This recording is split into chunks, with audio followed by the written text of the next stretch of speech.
The Honda Accord Hybrid returns this year for its third era. The primary flood of Accord hybrids will seem ahead of schedule 1 year from now, yet will to a great extent sport the same powertrain from a year ago.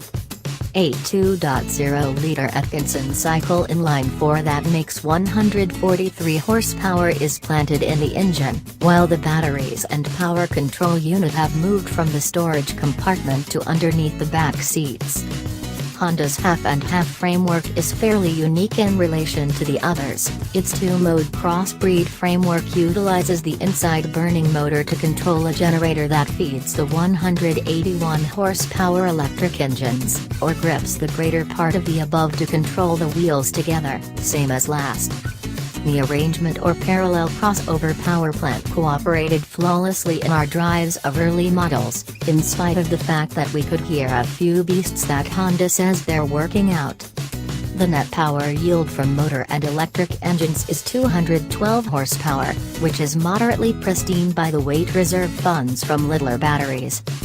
The Accord Hybrid and 2.0-liter Accord weigh generally the same,